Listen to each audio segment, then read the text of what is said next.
Why is VR still failing?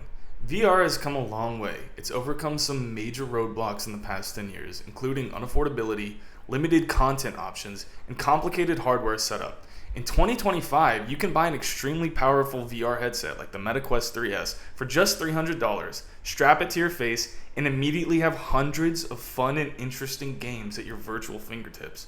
So, why is VR gaming still failing?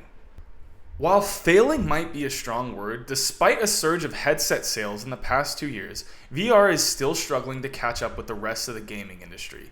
I'm a VR developer and I've used numerous VR headsets and their accessories for both professional and personal projects. And today I'm going to be breaking down 3 of the main reasons why we haven't seen the VR revolution that we've been anticipating for the past 10 years.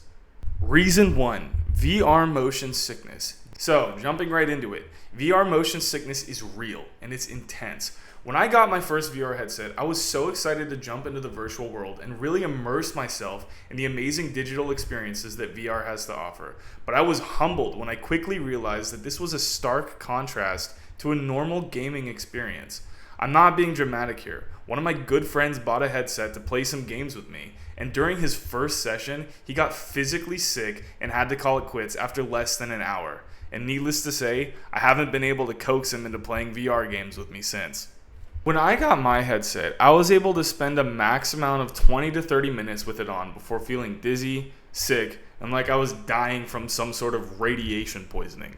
I'm no quitter, so I eventually pushed through and gained my VR legs, and now I can spend anywhere from 1 to 3 hours in virtual reality, depending on the type of world and how movement intensive it is. But most people who experience that first time VR sickness don't have the same motivations as I did to push through it. VR developers like myself have desperately tried to mitigate the negative effects of VR sickness by adding in options like teleportation, snap turning, and meticulously designing these games or simulations to be less movement and locomotion based, but it really doesn't help much. It turns out, strapping a mini computer mere millimeters away from your vision spheres is really just kind of an unpleasant experience in general, unless you're really committed to making it work, which, as it turns out, most people aren't. Because according to multiple sources, anywhere from 40 to 70% of people who try VR experience some sort of VR sickness. Keep in mind, this is coming from someone who really loves and enjoys VR. I want you to buy a VR headset, and I have a ton of amazing things to say about VR, but I'm not going to lie to you. VR sickness sucks, and I can completely understand why it would deter someone from buying a VR headset and using it regularly. Reason 2, use case. Why does this even need to be VR? The answer to this question 90% of the time is, it doesn't. That's the craziest thing. I mean, one of VR's most prominent titles, VR Chat, has a PC version, and some of the worlds aren't even compatible with the main market headset, the MetaQuest. It literally has VR in the name, and it has a PC version. What does that say? But some of VR's most famous titles, like Beat Saber and Superhot, use the functionality of the VR headset to their advantage and make for some unforgettable and seriously replayable gameplay, and that can't be overlooked. Unfortunately, there just haven't been hits like that in the VR gaming space in recent years. But if you're anything like me, you might see that as an opportunity to make a new game that's both epic and greatly enhanced by the features that you can only access by using the VR platform. However, the general strategy with the vast majority of VR games and would-be VR games is that they can really just be developed and released on Steam as a first-person perspective PC games and ported to VR later if there is a demand for it. I know this myself because I designed a game that I originally intended to be a VR game, but then quickly realized I would profit more if I just made a run-of-the-mill PC release. And if you have developers admitting on YouTube that their VR game would probably be best released as a normal PC game, then you know that there must be something wrong with the current climate of the niche. But I implore you to watch the rest of the video, because I have a lot of really good things to say about VR that may override all the negative things I've said thus far, so bear with me here. Reason 3, incredible content. Nothing really makes you want to buy a VR headset because it's so good. Basically every single VR game was made by an indie studio, and that is a beautiful thing in my opinion. Unity is my game engine of choice, and I prefer more stylized graphics to photorealistic ones. Unreal Engine is the way to go when you want to create something graphics intensive and hyper realistic.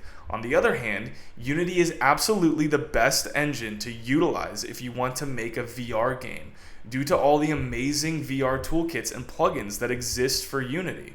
I'm not saying that a massive game industry changing VR game hasn't been made yet because Unity is the go-to engine for VR development. I'm just pointing out the obvious here. Unity is the preferred engine for smaller indie teams, and Unreal is more geared for large-scale AAA development. So it makes sense that there hasn't been some groundbreaking, awe-inspiring VR title yet, but that could change if we see more tools developed to aid in the production of VR games in Unreal. All of this is to say that I think there hasn't been a game release yet that has really enticed people to buy a VR headset simply for the ability to play one specific game, the way, say, people bought an Xbox 360 specifically so that they could play Halo 3. If such a game was created, then we could see a big VR boom that we've long anticipated. The closest thing VR has to this would be titles like Half-Life Alyx, No Man's Sky, or Job Simulator. And notice that one of those games was initially released as a first-person game for PC and then ported to VR years later. Modern day VR is the absolute pinnacle of cutting-edge technology and immersive gaming. It's extremely underrated, underutilized, and overlooked by the gaming industry right now. As both a VR developer and a VR gamer, I see so much untapped potential in this space, and I have had so many unique, interesting, and fun experiences exploring virtual reality, and I firmly believe it to be the next big step for gaming and technology as a whole. But there are still some big challenges that it has to face and issues that it needs to quell before we will see a skyrocket and have it become a household necessity like the TV, the PC, or the cell phone.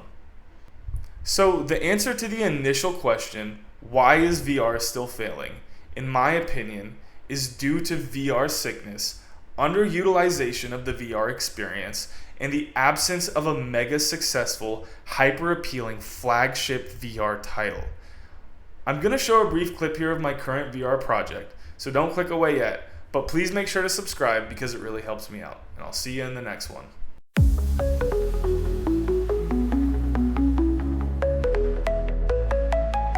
Gotta climb this mountain of glowing lights before the clock ticks and ends the fight.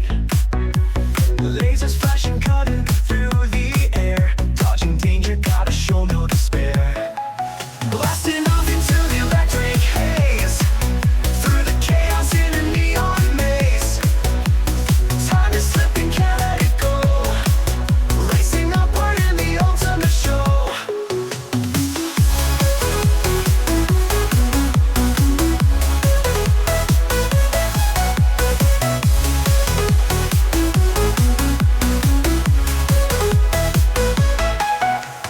Jumping spheres like a cosmic dance, every move feels like my last chance. The cone's alive with a pulse and beat, one wrong step and I face defeat. Blasting off into the electric haze, through the chaos in a neon maze.